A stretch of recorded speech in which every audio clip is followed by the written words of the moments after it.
Hey, what is going on? You are watching and, of course, listening to Tags Live, aka Talk About Gay Sex, the live edition. We're here every Wednesday night. We're talking about Talk About Gay Sex here, our second show of the week. We are celebrating 6 years of podcasting. I am your host, Stevie. This is episode 456, alongside co-host Kodi, Maurice, Doggette. How the hell you doing, Kodi? Hello, darling. I'm doing wonderful. It was 80 degrees here. I was out in shorts. I was like, is Joe rubbing off on me? I don't know what's going on with me, but I was outside in shorts in April. Yes. It's so exciting because weather is changing, particularly here on the East Coast, all across the nation, and I am living for it. Of course, as I Mhm. leave for Puerto Vallarta, which is going to be super warm and sultry.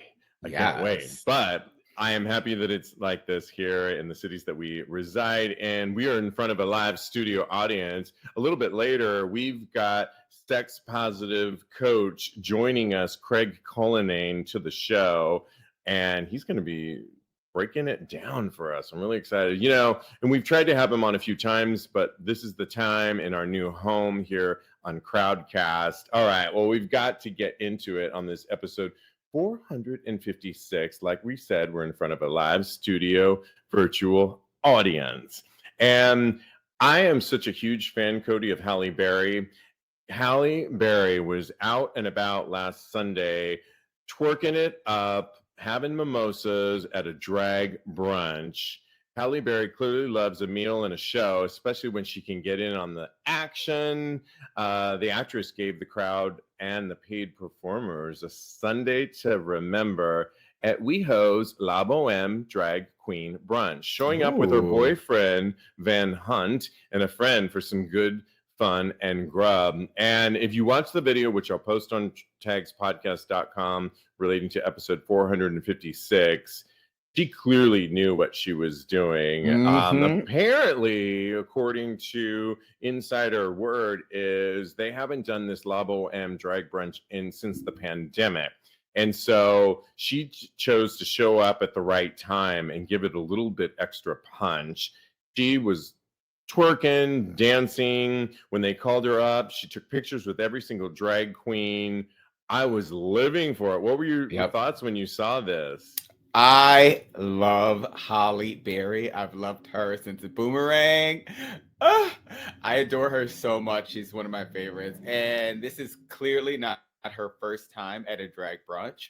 It may be her first time being recorded at a drag brunch because this seems like it's not really a mistake. It seems like it was something that she put out there to kind of support the community and it's in a subtle way kind of let everybody know that LGBTQ people are valid, drag queens are a viable part of this community, and we just need to support them and love them. That's what she was doing. She was loving up on the queens, and I lived for it.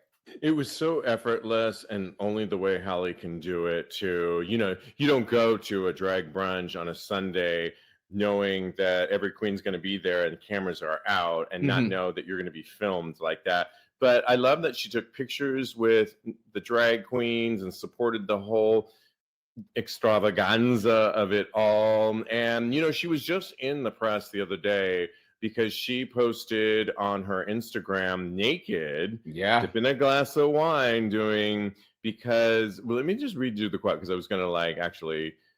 She was naked on her balcony, sipping a glass of wine with the quote, "I do what I want to do. Happy Saturday."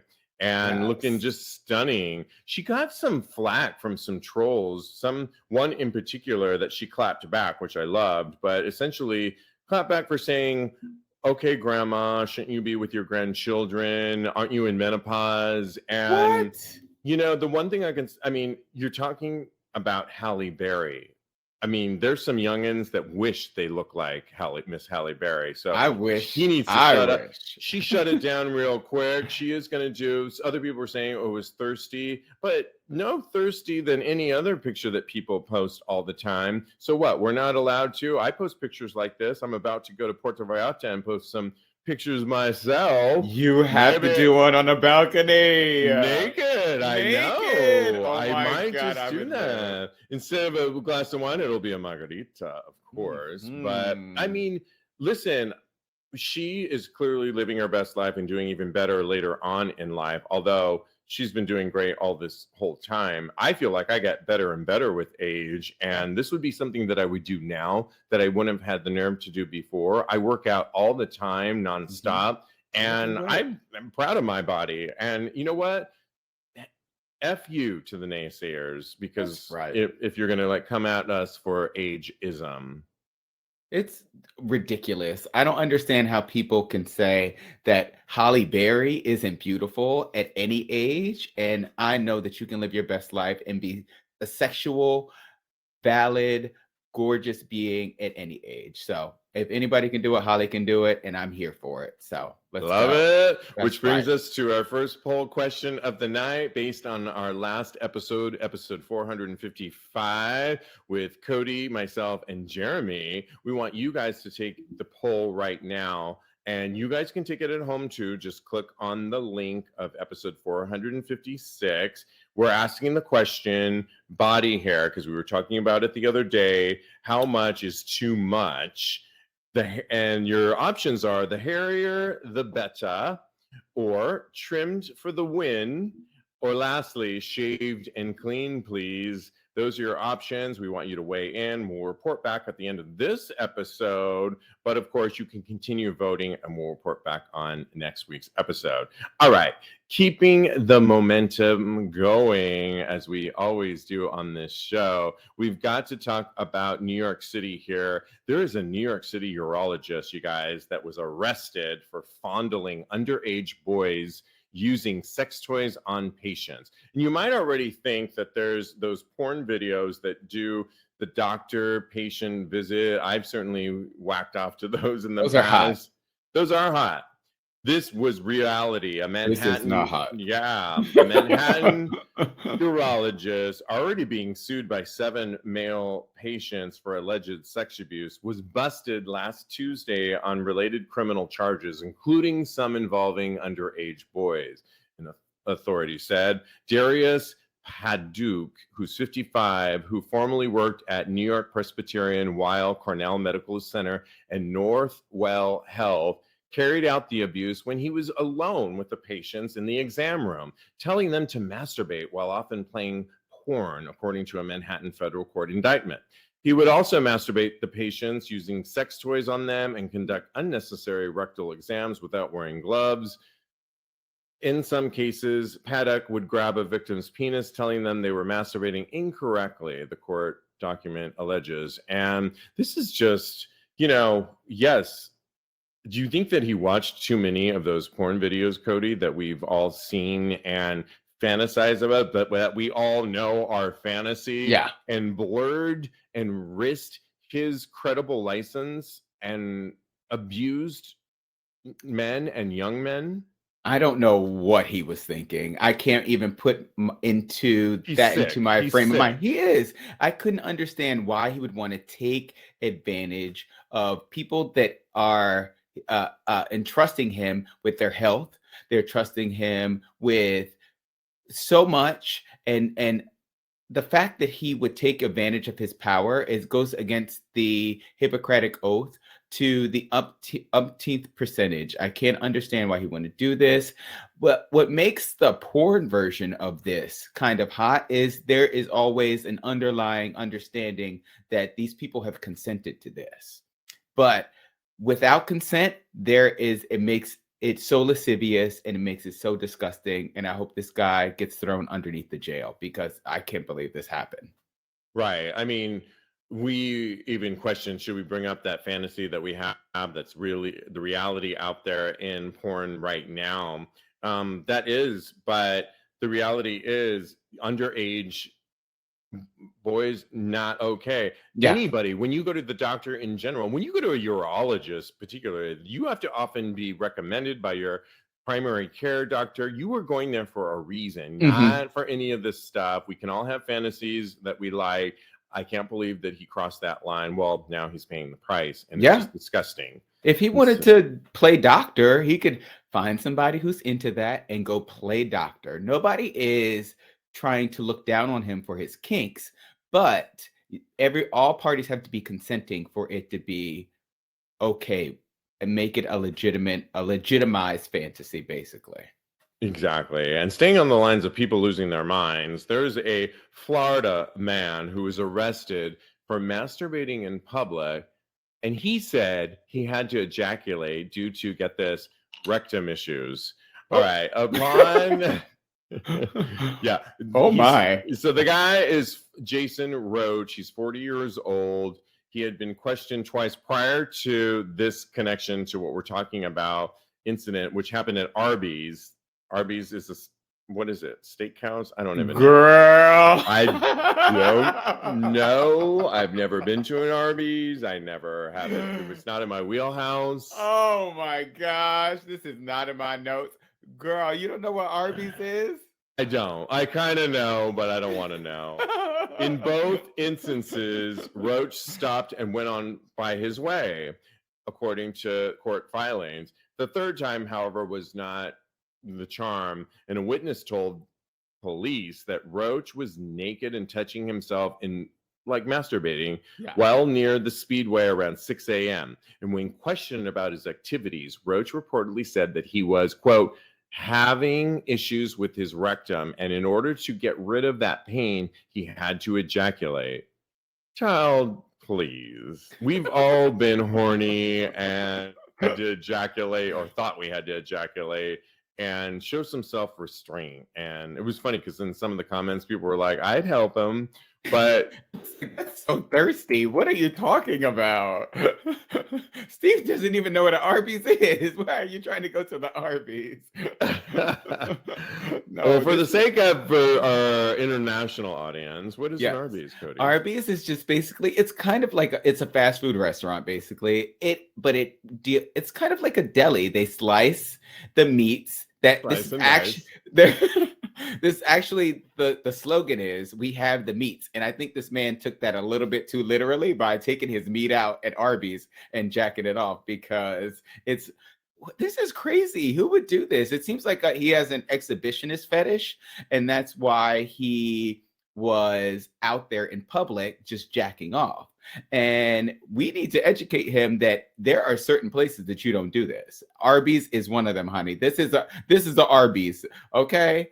I don't think that we should be taking our dicks out and waving it around at an Arby's. What do you think about his point at the end? Like, I had to do this. Was that a last moment of reaching for, the fruit? Like, let me just try this and see if it works, if it takes. I have to ejaculate because what's going on with your rectum that you have to ejaculate? We all have to ejaculate. We don't have to, but we want to.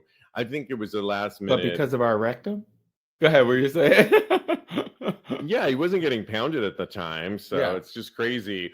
Those watching us live, Teddy Alexis Rodriguez, who's co-hosted this show before when I wasn't available, thanks Teddy, says Arby's is the dollar store of chain restaurants. Laughing out loud. I love it. That's why I don't know about it. Arby's is delicious. Oh my God. Bryce, to go back. Let me just read Bryce's comment. Yes. Bryce says Arby's is only good for the curly fries. Okay, Bryce, thanks. I like Arby's, you guys. They have a nice roast beef sandwich that I think doesn't have dick in it. I don't think so, but it just might. So maybe that's why I like it. But to go back to what you were asking about the whole rectum issue, that, you know what it reminds me of? It reminds me of when you were a kid and you would just say the first thing that came to your mind. Oh, when you got in trouble. Your mom is like, why were you outside butt naked? Oh, Mom, the dog ate my clothes, and that's why I was outside. My underwear. Naked. I know, right? So the dog ate my junk strap.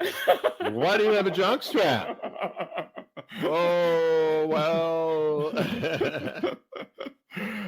So yeah, it just sounds like he didn't know what to say, and the whole rectum thing was the first thing that came to his mind. He should have just been honest, I feel like. 2 and points said, for that response. -10 for go to the after hours party, go to the sex club, don't go to Arby's. Don't go to Arby's. Don't mix your roast beef with fun time in the bathroom. Just, yeah. But he's paying for it now. Okay, we got to move on because we have one more topic to get to. And apparently, doxycycline is seen as a solution now to the soaring STD rates.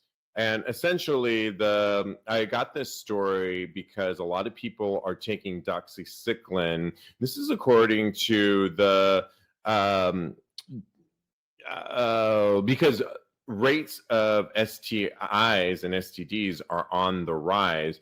Apparently, when you take doxycycline, it actually helps and shows how chlamydia, gonorrhea, and syphilis cases you can not get them, essentially. Experts believe STDs have been on the rise because of declining condom use, as we all know, because of things like the pandemic, but also because of PrEP.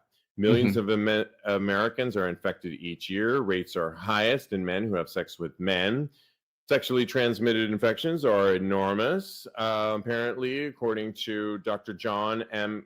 Douglas Jr., a retired health official who lectures at the Colorado School of Public Health. And people are taking this antibiotic, which really is wiping out some of these STDs. I'm here for it, Kodi, even though I do think that when you do take antibiotics, you expose yourself to, I don't think it's a quick fix. I think it's if you feel that you're sexually active in a certain point. I feel like a friend of mine told me recently he was having a lot of sex, he was on vacation, or another one told me they were at a 3-day party that were having a lot of fun. We can't ignore the reality of what our community is doing right now. And if this can combat many of those STDs and people want to take this doxycycline, I think that they should.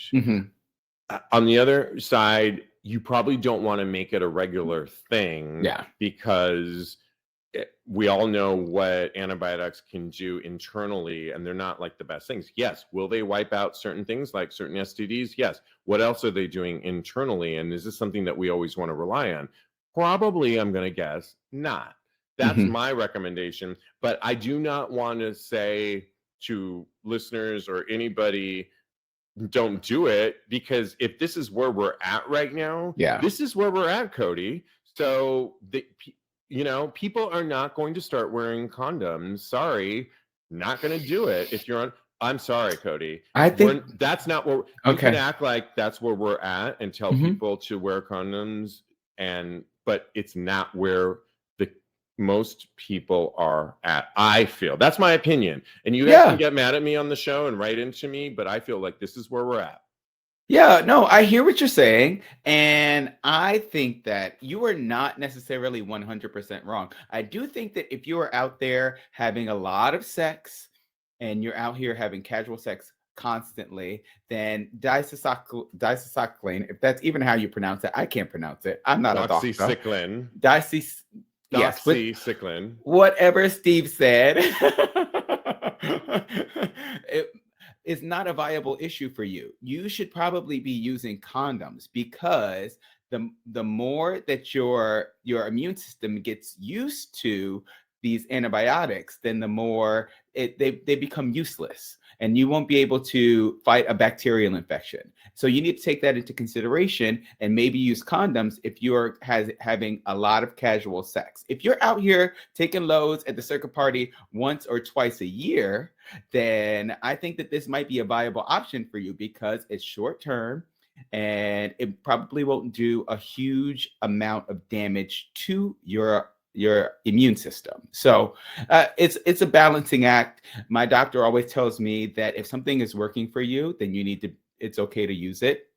So I'm not against this at all, but I'm saying use it sparingly, basically. Yeah, and let's remind our audience that the Center for Disease Control and Prevention is drafting recommendations for using it as a kind of morning after pill for prevention of STDs. So it is recommended by the CDC, and I think you just need to check in with your doctor and check in with what your activity is. But if the CDC is recommending it because of what they're seeing in rates of STDs, it's good enough for me, and I'm here for it. So Yeah. I just think that's where we're at. It could save you a lot of headaches or dick aches if that's what you're having. So there you go. Well, it is time to bring up our special guest, and I think do you want to? Okay, you do it. I'll Kodi. invite him up. Thank you very much. We are about to bring up our special guest, Craig Cullinane, sex positive coach. And did you invite him to the stage? Yes. All right. Yay. Hey, how's it going? Woohoo! Awesome. Let me introduce you, Craig, and then we'll get Thank you. into it. Craig Cullinane just finished serving as the director of Body Electric School for the last 4 years and has served on the Body Electric faculty for more than 10 years. And as a coach, he supports his clients in centering their most treasured desires with simple habits that translate into real results. For 6 years, Craig was the director of programming for rehabilitation through the arts, RTA, inviting incarcerated people, I really want to ask about this question, incarcerated people into a process of growth and healing through artistic expression. Craig holds a master's degree in service, leadership, and management from SIT Graduate Institute. And Craig, welcome to the show. And before we get going, we have a long-standing friend that told us about you, also sex positive coach Finn Deerhart. When I asked him about you to say a couple words, he wrote this. He says, tell him that the way he embodies his eroticism is so sexy, not only because of his physical beauty and power, but also because of his vulnerability, self-inquiry, and dedication of healing for all of us. Oh, that's by Finn Deerhart. The checks in the mail, Finn. Good Lord. Welcome to the show. Thank you very much, Craig. We finally got you. Little show note here, and we won't spend too much time on it. We tried to have him on our old home and didn't have a lot of luck. And we really, really appreciate you staying with us as we figured all this technical difficulties out. Well, it wasn't hard because you two are hilarious. Oh, thank you. And you're so charming likewise. And funny and wonderful. And it's just so great to hear you. And I love what you're putting out. Coming. It's just so wonderful to hear it, and it's so real and good. I love it. Kodi, you got the first question. Yes, I love that you invite men to find their inner sexy, and I love that you tap into their inner and that you invite them to tap into their inner sexiness. How do you think that tapping into that sexy can benefit a person, especially a gay man, and how they operate in the world? Yeah, that's such a good question. Yeah, I teach these workshops through the Body Electric School all the time. One's called Awakening Eros, right? How do we awaken our own erotic energy that lives in our body, our birthright, with our touch, with pleasure, with conscious and really skillful masturbation techniques and all this stuff. And so I would be teaching these workshops. A lot of these ones were online during COVID. And I would always give this homework assignment to everybody in the class. And this was mostly gay men, queer men. This week, every single time you walk down the street like you are the sexiest guy on the block. As an experiment, just see what happens, right? See what happens if you just call forth from within yourself your own inherent sexiness. And for some people, and not in to compare or be better or worse than anybody else out there, but just for yourself, what happens in your body? What happens to how you walk down the street? What happens to your confidence, your capacity to connect with other people, right? And it was so amazing hearing the stories that people would share about doing that exercise, doing that experiment. And I just got really curious about this idea of what does it feel like to feel sexy? What does it feel like to feel sexy in my body? What does it feel like to touch my body and honor its sexiness, reclaim my sexiness? And I think we just do that with an invitation to ourselves, with some intention. That is such a great recommendation to do, because I feel like all of us have our insecurities, but all of us have our imagination of who we could be, or we all imagine ourselves. I'm just going to say this, in a music video at times. I've been binging RuPaul's Drag Race, Kodi, and so you know how we all have that image of ourselves that like Yeah. badass, and we can flip, the Mhm. hair, do all this. All So of it. it's such a good thing to do. I do this all the time on my own. I walk down the street and I'm like, bitch, here I go. Here it is, right When now. you got the music in your ears, how can you Absolutely. not? Yes. Absolutely. Yeah. And so, and it's kind of like, I mean, one of the things we talk about in Body Electric, one of the things I talk about with coaching is like, how can I welcome more pleasure in my life? How can I experience my body, experience my life in more pleasurable ways? And one of them is to be like, to reclaim our own sexiness, to feel sexy. And sometimes for people that can be really hard, it can be it can bring up shame. It can bring up all kinds of stories we have about ourselves and our bodies. And, for some people, it's like, I don't feel sexy at all. Like, that's not my experience of myself. Right. Well, before we go into more stories of this, because I want to keep on this, so Go put for it. that on the second back burner. But I do want to know, you worked with incarcerated individuals, and I did. when I read that, you taught, I believe you taught them theater and art. Mm-hmm. What can you tell us about that experience? Because many of us think so much like, I don't know what we think. We just think like it's a losing game, but I like that you gave back to that community. Well, for 6 years, I was the director of programming for this wonderful organization out of New York called Rehabilitation Through the Arts, which brings theater and really all other art forms to now 6 prisons in the area, including Sing Sing, maximum security prison. So Sing Sing and Greenhaven and Bedford Hills, which is the only maximum security women's prison in New York State. So I had this amazing opportunity to go inside these intense spaces, and be a part of creating communities of people who wanted to grow and heal and learn life skills, cognitive, emotional, social skills through putting on theater productions, making art, writing poetry, creating personal monologues, learning acting, learning all of these different things. And, I think, of course, the prison system in the United States is one of the most horrible examples, but it's like the worst of us as a in terms of our imagination or in terms of how we care for people. And people who are inside the walls deserve to be treated with humanity and respect, and I mean, I have to tell you, going in there for so many years, there are absolute masters inside those walls. People who taught me so much about life and about myself and about the world. So they were receptive. Oh yeah. Well, these are people who wanted to be a part of the program. Okay. Right? Like they didn't, they didn't have to be a part of it. The way it worked, you couldn't just like take a dance class or take, and we had the only men's modern dance class in prison. Oh, wow. Prison, which was, talk about putting it on the line and taking risks around masculinity. And just some of the bravest, most incredible work. And anyway, so it was wild because I would have this job, which was super intense and super beautiful. And just, it's like going into max prison is, it's literally like you need that thing from the Matrix where they stick that thing in the back of your head so you can like understand the context of it. You know what I'm talking about? It's just like so otherworldly in some ways.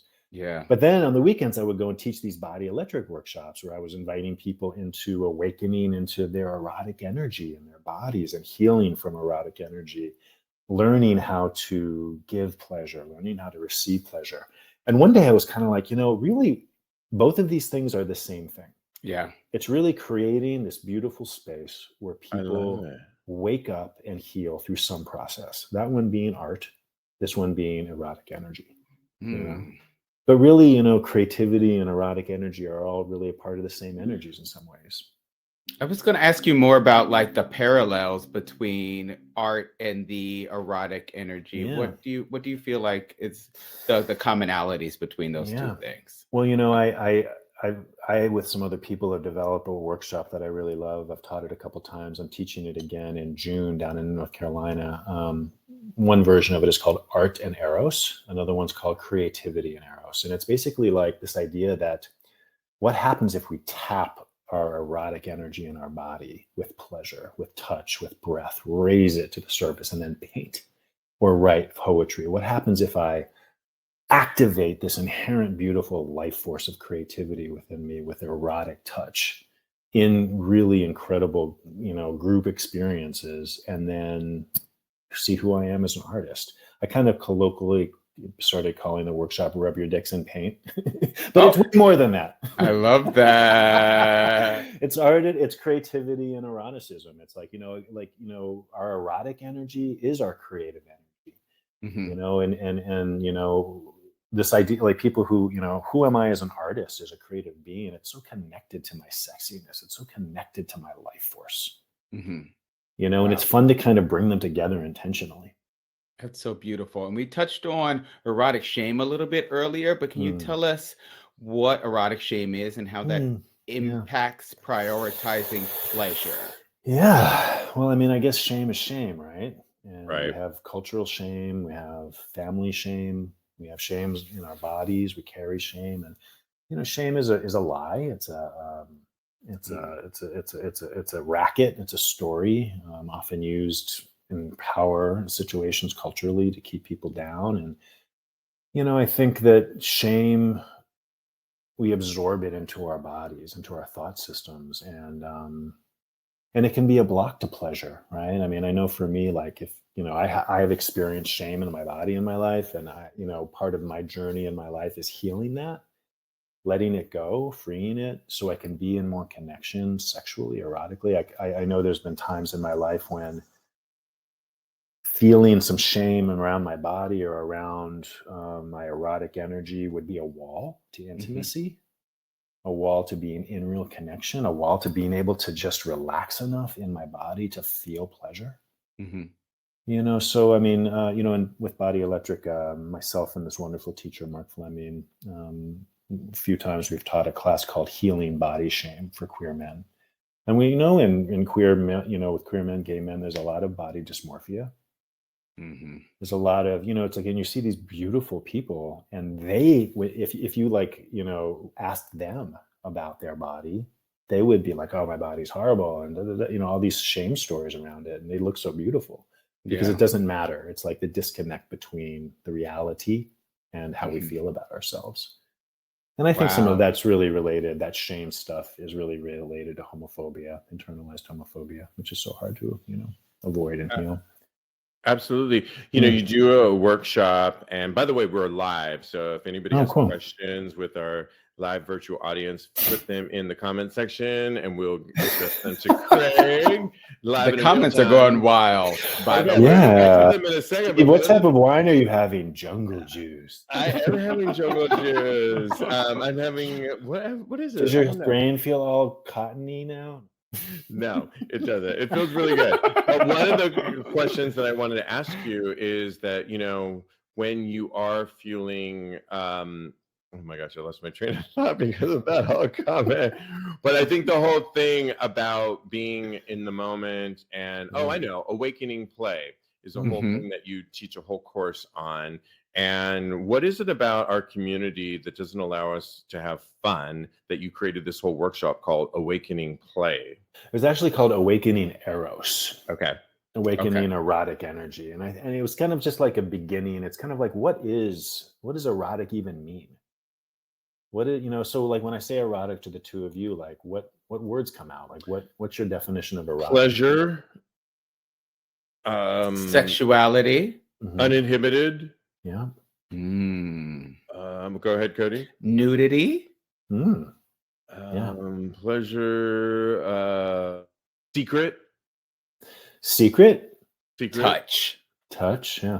Well, one of the things we talk about, again, I'm going back to the Body Electric School, and of course that's where a lot of my learning comes from, is this idea that the erotic is really this umbrella. It's really about sensuality. So it could be like erotic to like, eat a mango, or it can be erotic to feel the breeze on your skin as you're walking down the street on a beautiful day, or it can be erotic to see a painting or to dance or to move, right? So there's all these ways that our erotic energy can activate and inform different parts of our lives. So it can inform our creativity. It can inform how we feel about ourselves. It can inform sex. Right. But so we try to expand this idea of what is erotic, and really it's about, we are in these bodies, and it's very rare to be in a body, We're on a planet hurtling through space right now at 60,000 miles an hour.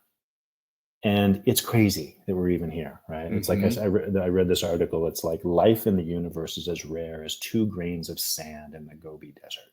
Wow. It's absolutely crazy that we find ourselves in these bodies. And when we keep losing people left and right at young ages, life becomes so much more precious to grab onto it now. It is precious. It's rare. It's wild. It's a gift. It's like, and then it's like we find ourselves in these bodies, and these bodies can feel so much pleasure if we just slow down and get curious about how pleasure lives in our body. What's our relationship to it? How can I offer it to others? How can I welcome it myself? So why are we afraid of it at times? Because somebody watching us right now, Bryce watching us live, says eroticism to me is divine authenticity, love that. which I love.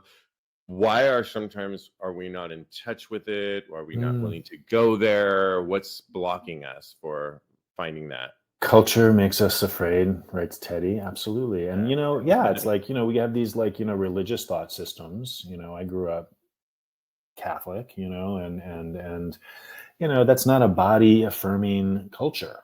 They're not telling you, hey, spend time figuring out what feels good to you. They're telling you the body is a sin. Right. They're telling you that you should feel ashamed for feeling erotic pleasure. And it's very difficult not to absorb that as we grow up from media, culture, church, family. It's like, that's how we are. That's how humans process and evolve. So let me ask you, can I ask you 2 questions? Sure. So where did you learn about sex when you were young? Where did you learn about masturbation? Okay, I'll start, and then you go to. I have 2 answers. One of them that came to mind originally was the Sears catalog. Yeah. Number 2 was I was a gymnast, so it was looking at other boys in the gymnastic arena. Yeah. And number 3 was a gymnastic friend that we just started. I would stay over there on weekends, and we would touch each other and see what felt good. And how old were you? I was 12 to 15. Era. Now, did anybody from your community come to you and say, "Let me teach you about your body and pleasure"? Nobody did. And when they did do that, or if they found out, if it was my father or somebody that I was, I used to also, this is so embarrassing, but I used to do this thing with t-shirts and make them like wigs. Everybody did that. Yeah. My father found that and what's this? And it had a rubber band around it because of course I was whipping it around my head. And I was made to feel shamed and guilt, of course, for that. Now I want to buy hair and pull it over. Did you used to put the towel around your head and spin around like one? No, of course. T-shirt. No, but let me say this. That none of us, very few people, have had any kind of skillful or meaningful erotic education about who we are as erotic beings is the reason that fucking guy's at Arby's. Ooh, that's the reason. That guy is at Arby's whipping his dick out because it's it's like all of us are on our own. Yes. And there's no wisdom.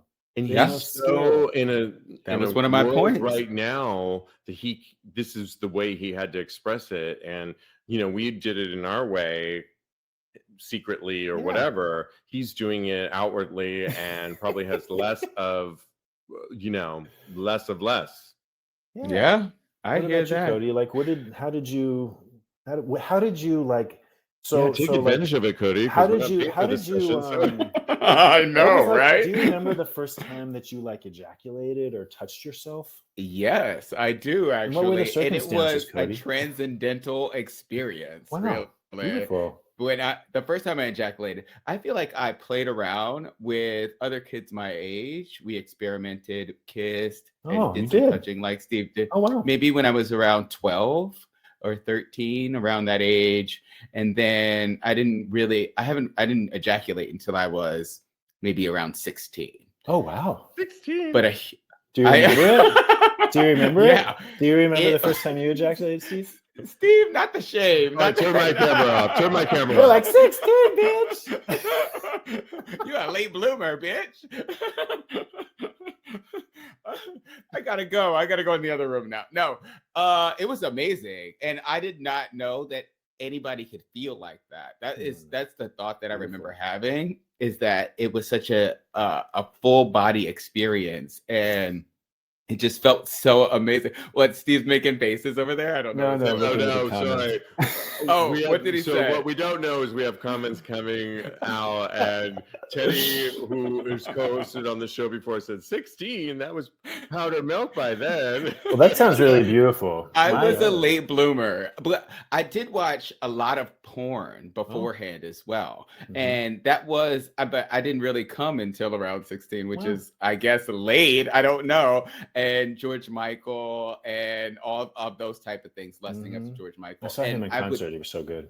Oh, me too. He was amazing. He was so good. I will be your father figure. That was good. Oh, you better sing, Craig. Yeah. No, let me just say, I have 5 older brothers. I'm the youngest of 8 kids, and it's 2 girls and then 6 boys. And so, like, my brothers had, like, Penthouse mags under their beds, and I would swipe them, and I would read them, and I was never interested in the pictures because it was women, and I didn't eroticize women. I wasn't attracted to women, but I loved the Penthouse forum, the stories. I thought they were super hot, and I would get, like, I'd read them, but they use this kind of like flowery language, and some of it I didn't understand, So I went to my brother Steve. I was trying to be all stealth, and I was like, Steve, can I ask you a question? And he was like, what? And I was like, does a woman's pussy taste like ambrosia? Because ambrosia was that like Jello dish at Thanksgiving with the white. That's right. Yes. Everyone I want to do that, but I really like ambrosia.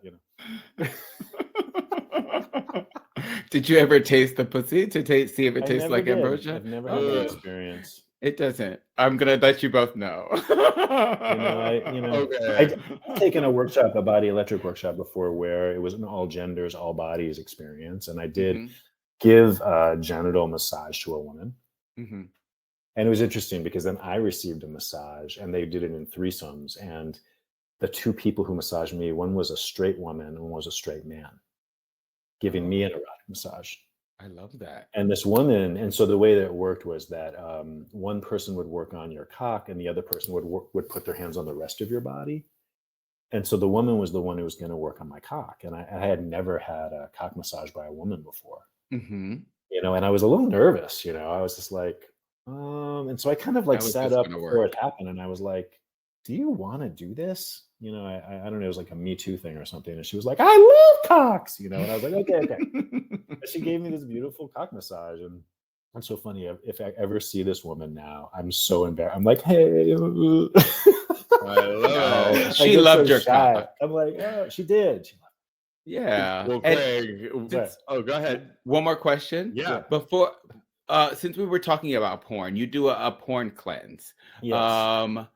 We love porn. We live porn. You do a 30-day porn cleanse. Yep. What does that entail, and why do you think that that's important? We just finished it. Myself and a wonderful sex educator and therapist in New York City, Don Shuey. He and I teach it together. It's an opportunity it's online, it's for queer men, and it's an opportunity to just take a look at your relationship to pornography. Some people get really super hooked into it. And, pornographic images, they need pornographic images to come, or it could be a wall of intimacy and relationship, like, all kinds of reasons that people just want to, we call it the 30-day porn cleanse, the pause that refreshes. And it's just kind of like taking some space from the porn usage.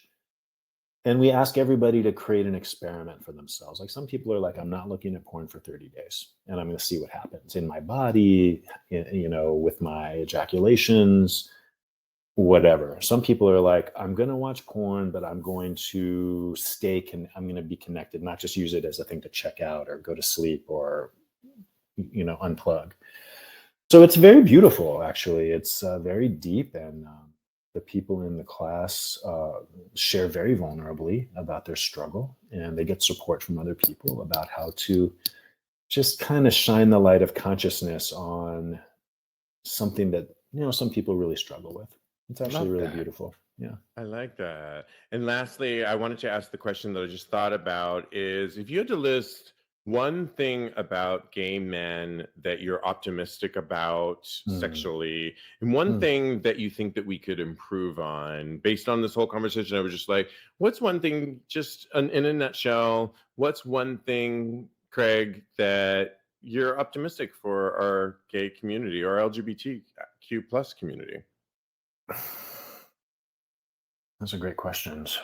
Well, I have great respect and love for gay men. Mhm. I have great hope for, I mean, I think gay men have always been served many functions in society, one of them being the people who push the envelope, the people who try things first, the people Mhm. who are creative with their eroticism. And I love that gay men insist on sex.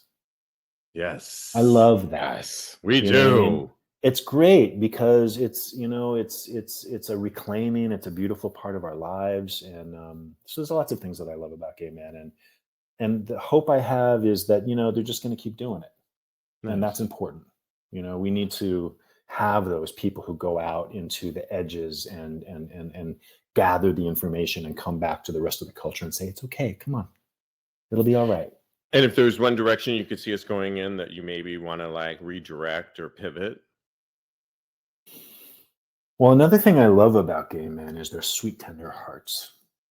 Very sweet, tender hearts, usually. And so, a place that I would love gay men to go is to be a little more curious about their own tenderness and vulnerability and their desire for intimacy and connection with Aw. other men. Yes. Like, we can get into habits of just, sex all the time and I don't want to judge that. It's, whatever. But I mean, underneath that often is a real desire for connection and intimacy. And we have these beautiful sweethearts. And I just would love gay men to be more, to just want more of that for themselves and work harder on it. I love Be, that. yeah, be more Gorgeous. proactive about insisting on heart space and vulnerability and connection. Well, that brings up, and you said you were going to play along with us for the rest of the show. And that Yes. brings us to a Reddit thread where we're just going to offer our take on, and it was posted by UJYVES59. He wrote in his Reddit thread, sex has started to bore me. Bore me? What? Actually, it has. And how is that even possible? He wanted to have comments to see. He wrote, I don't know if it's because I'm getting older, but I do not have the excitement that I used to have. I'm 38 and I've had lots of sex in the past, but somehow I've lost interest. I miss the time when I would meet a guy and couldn't wait to rip his clothes off. Nowadays, I would rather stay home and masturbate rather than getting sexy with a hot guy. I don't have any fetish that I would like to explore or any fantasy, but I would like to recover some of the excitement that I used to have when I was younger. Any advice? We couldn't help but think of you for this one. Any advice for him? Wow. Well, I think part of it is on some level we do change and grow and things become different, energies become different. And I think that part of it is just getting, again, really curious and like, what's my desire telling me now? And it's okay if it's different than it used to be. Mm-hmm. Right. It's like on some level we accept kind of like the ebbs and flows of our desire and our sexual energy and stuff like that. I always used to say, I used to teach, in junior high class, and they would always be like, I'm bored. And I would always be like, boredom's a choice. Yes. There it is. My mom used to say that. Boredom's a choice, right? And so it's kind of like, well, if you're feeling bored, there's some information coming from within you. There's something more that needs attention. I would suggest to this person, not that they're asking for my suggestions, but Oh no, honey, They we're are. telling them. They went on Reddit. So what I would get really curious about is coming home to my body and getting really curious about how pleasure lives in my body, in my skin. Slow it down. Like, it's not even about the other person. It's about what feels good to me, because if I can awaken that pleasure in my body, and if I can get curious about it and get into relationship with it, it will activate new things. And maybe this person, I think what happens too is as we age that we do desire intimacy and connection. Yes.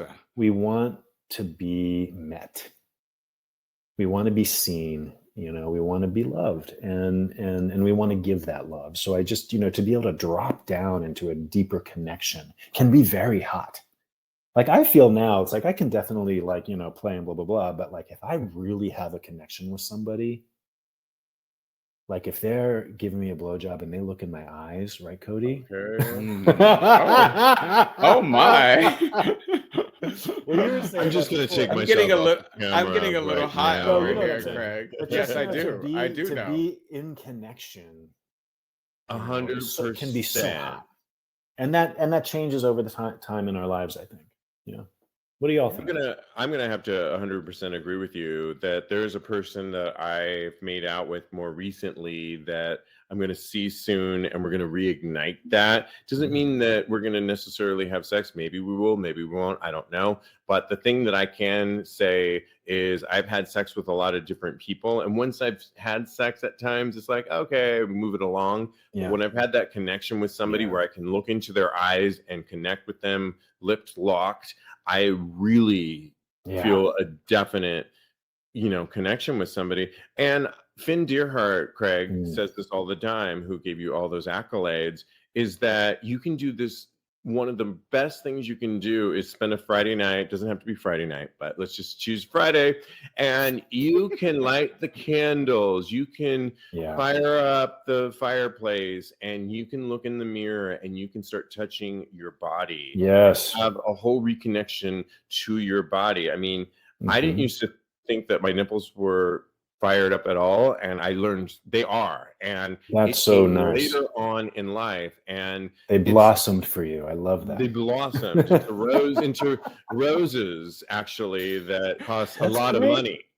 But did you have some kind of procedure to make them more? I didn't. It was all natural, and I'm charging a lot of money now with So okay. But Kodi, what are your thoughts? So my first thought is to get your testosterone checked, because as we grow older, we all know that sometimes the testosterone wanes. And after that is all kind of ruled out, then I would agree with you guys 100%. Get really clear on what you want out of sex and out of life. Maybe it's time for a break. Maybe it's time for you to explore other types of sex that might reignite those fires within you. But you just never know. But you have to get clear on what you want out of your life and out of your sex life specifically. Absolutely. And I think we can also learn more about how to wait, where are you guys? Okay, here we go. We need to look, one thing that I love about Body Electric, like the first time I took a Body Electric workshop, one thing that you learn is like these 6 to 8 or 10 new cock strokes. Other than what we call Old Faithful. Just wait a minute now. Yes. You need my email address and my phone number. Well, Craig just has to come back on and teach us them. They have wonderful names. Maybe for our Patreon. You hold the base of your cock and you come up. It's called Twist and Shout.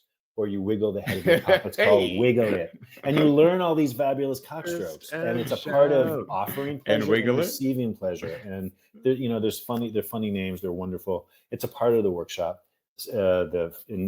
Celebrating the body erotic is the first weekend workshop at Body Electric, and I took that workshop for the first time. I was like 33. I had like 6 new cock strokes.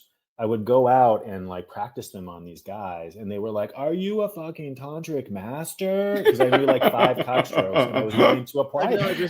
And yes is the answer. But whatever. We all need this, though. It's so important. And Bryce, watching us live, says, "And the balls give so much pleasure too." That's right. We forget about that. I feel like there's no reason to be bored ever in sex, and I appreciate that person writing that Reddit thread and saying his truth. But like my mama always said, there's no room to be bored. The opposite of bored is we don't want to know what that is. So make it make it work, make it happen. There's no room for boredom in this lifetime. Yeah, there's just so many possibilities. It's right. Explore. All right, I've heard take enough. A tantra workshop. Take something that like it up for you, baby. Craig, I've heard enough. Silence. It's time to move on. But you've said you'd play. I'm giving my inner RuPaul. Let's move on. Bring out my bitches. And it's time for Straight Up Gay Porns. And I put it in the link to ask Thirst Trap Recap. Oh my God. Thirst Trap for your life. Little interesting note about this that we do every week where we give our little take on an audio podcast is that for whatever reason, Twitter doesn't allow to embed videos anymore. So Straight Up Gay Porn, which was doing a combination of videos and photos, is no longer allowed to do that. However, what he did state is the last several ones that have gotten the highest marks have all been photos. So with that in mind, we asked the question based on Straight Up Gay Porn's Thirst Trap Recap, which of these 13 gay porn stars took the best photo? And do we dare start with you, Craig, and tell us who you picked and why? Oh my God. It's not that complicated. But okay, I'm still scrolling through. It's overwhelming, though. Cody, go first because we only have so much time. Okay. Yes. I'll go first. Craig, I'll go first. Please. So, first of all, there are so many sexy pics this week, although I am definitely going to miss the videos. But my vote this week goes to David Zane. It's really kind of strange because I picked another couch ass picture, just like last week. But if it ain't broke, don't fix that. Okay. He has his legs up in the air. His ankles are near his ears, and his asshole is perked and ready to be pounded. And he's on an ugly leather couch, just like last week too. I love his tattoo on his hand. It's beautiful. The rose. It's got vinyl. He's got beautiful tattoos, and he has a little cut in his eyebrow like Anitra. I thought you would enjoy that. I used to have that. That's tired, but no, he looks so adorable. Okay, that's so it. We're cutting your mic off. Moving on to me is I'm choosing Colt Spence, and the reason why pick him because he has a power tool in his hand, and I love a good power tool, and he has a beautiful dick and balls. I always cheat, and I go to their Twitter. And he was with another guy, Lucky Charms guy, that is a feet worshiper, and I'm into feet. And Colt Spence, has beautiful feet and had his feet worshipped, and I'm all into that. Colt, just scroll down a little bit more. And to me, that was like, I do a little bit more research on mine. I don't know if Cody does. If he just looks at darling. low-hanging trust fruit. me. David Zane gets pounded. He's very cute. Yeah.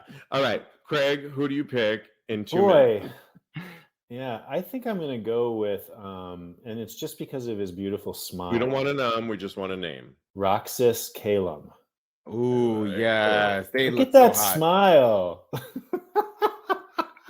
No time for laughter. Why do you like him? Smile. He's beautiful. I feel like Judge Judy. He has a gorgeous smile. He has a beautiful cock. He just looks like such a sweet, happy guy. That works. Yeah, I like it. All right, Craig, before you go, and we'll read some of the other names that our listeners picked. You have a podcast that's out now and that comes out periodically. Tell us about it real quick. Yeah, real quick. It's called the Erotic Liberation Podcast. And twice a month, we talk to people about this question of like, what does it mean to be erotically liberated? All kinds of different sex educators and erotic practitioners in the field and all kinds of ways. You can go find it at the Body Electric website at bodyelectric.org, or you can find it on, Apple.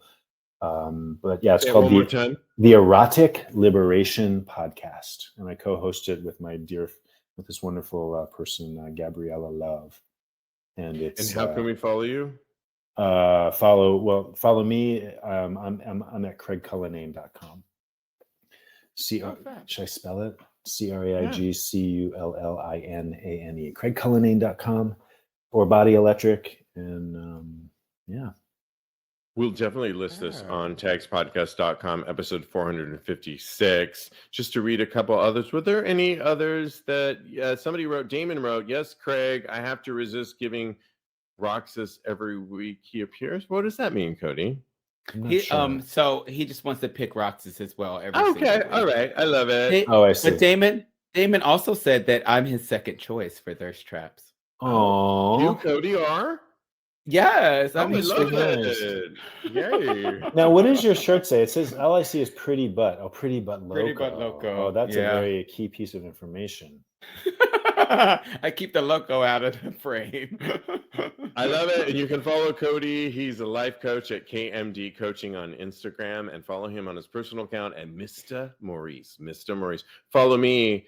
I am _Steve V, or at Tags Podcast on every social media platform. Thanks, Craig. You've been a delight. Oh my God. Glad we made it so work. I love finally, it. Yes. Finally. And you all have to come on the Erotic Liberation Podcast for sure. Definitely. I'll find Just you. invite us and we will be there. All right. Have a good time in Puerto Vallarta. I will. I'll report back.